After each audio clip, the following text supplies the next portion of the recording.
আর বাড়ি দিয়ে মাথাটা ফাটাতে পারছি না, আমার সেই শক্তি নাই।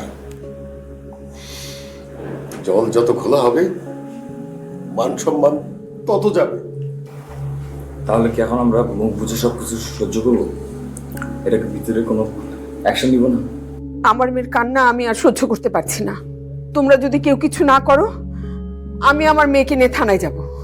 যাও, মেয়েকে নিয়ে রাস্তায় রাস্তায় ঘোরো, শাহবাগে বসে আন্দোলন করো, পেপার পত্রিকায় আসুক, টিভিতে দেখাক যে আমার মেয়ে বিয়ের আগেই।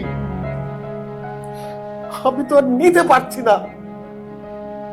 ঘর থেকে বের হলেই মনে হয় মানুষজন ওক পেতে বসে থাকে। এই বিষয়টা নিয়ে তাদেরকে একটা কথা বলতেই হবে, না হলে তাদের পেটের ভাত হজম হয় না।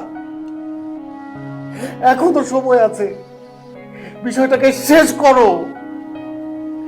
এই অপয়া আমার ঘরে আসলে